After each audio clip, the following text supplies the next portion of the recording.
Welcome to Pull My Focus, adventures in the world of Ain't nobody got time for that. Listen, I just got back from Disneyland with my family. I got 2 tickets. I'm flying out next week to Star Wars Celebration, baby. That's right. So ain't nobody got no time for some video about something boring. So here's what's gonna happen. Today on Pull My Focus, we're gonna show you the Mac versus PC sketch that we did in this episode. How we did it, some behind the scenes. So if you haven't seen it yet, go look at it now. I was gonna Stop! Ain't nobody got time for that. This is not your show. It's not my show, huh? No. Let's see how this is gonna go down.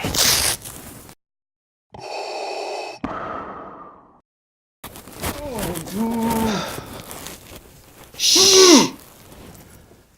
He'll be fine. So here's the deal with the Mac versus PC sketch we did. Like everything, it starts with an idea. We wanted to do a video about our new Hackintosh build we use for post-production. So I wrote a first draft. Then using the free online service WriterDuet.com, I was able to share it with Frank for collaboration. Now we could use Google Docs or some other sharing program, but we like WriterDuet since it's free and bare-bones script creator is perfect for writing and collaborating on smaller sketches. There is a paid tier with added features. Link in the description for those interested in creating scripts. The important thing is the idea of collaboration. While I did write the initial script alone, when I got input from Frank and we riffed back and forth, we came up with a much more interesting sketch. The idea of the Hackintosh character being a love child of the Mac and the PC came out of this. Hi, Dad. Wait, who's your dad? You both are. On to the shoot. Now the old Mac ads were fairly simple as far as the set goes. Just film your actors on a white cyc and bam, you're done. So we used our white cyc. Wait a minute. Who the hell has access to a white infinity wall? Ain't nobody got time for that.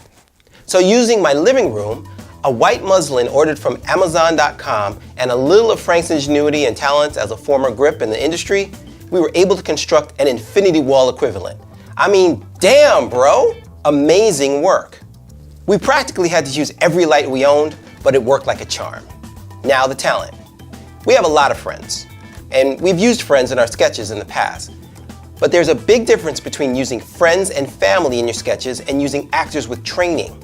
Now, if you're learning your craft, by all means, grab whoever you can and shoot.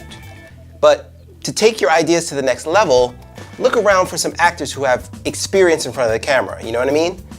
You'd be surprised at the difference in performances you can get. I mean, trained actors are sometimes so good that you can't tell that they're acting. So we opted to use some of our favorite talent for this sketch. Courtney as Hackintosh, James as Mac, and Mark as PC. Check the description for their links to their websites and all their other work. Gear. For this shoot, we used our Canon 5D Mark III and our Atomos Ninja for monitoring and recording. Now the 5D would be just fine to record on, but we always choose the Ninja because of its higher bitrate and ability to record ProRes 422, which gives us more flexibility in post. Also, with this setup, we have the Ninja plus the Canon recording for backup in case one of them goes down for some reason. Now all audio was recorded with our Rode wireless mic system, a couple of lavalier mics, and our Rode shotgun boom. All audio was easily monitored by me using our Zoom H5 handy recorder and this little neat accessory that adds 2 additional XLRs. See that? Connectors for a total of 4 in one unit. That's pretty good.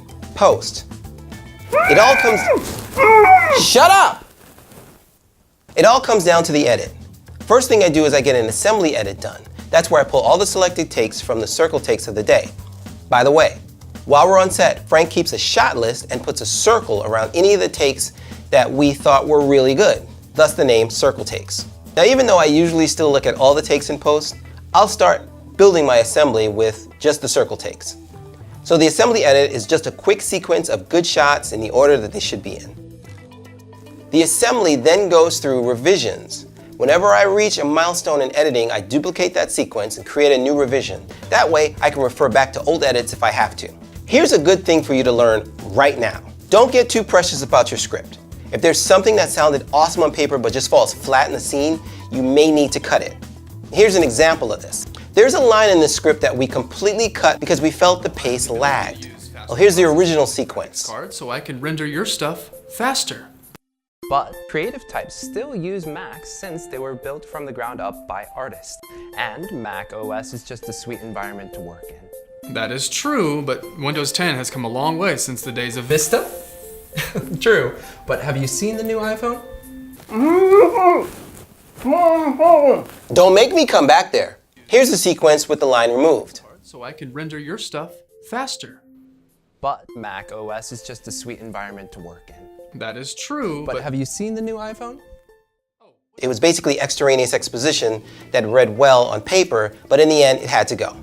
Try this in one of your edits. Try taking an old edit and trimming it down. If it's 2 minutes, see if you can get it down to 1:30, and then 1:20. This exercise will help you learn to tighten your edits, which in turn may help you learn to tighten your scripts when you actually write them. And I also did some color correction. Now this part is really important, and I really advise you to go look up some color correction tutorials on maybe YouTube or something, just to get the handle of how to do color correction. The two things you really want to be dead on is your white balance and your skin tones if you have people in your shots. If one of those two is kind of screwed up, it's gonna look like aliens in your place. Oh my God, you're so loud. That's all the time we have for this episode, because ain't nobody got time for that.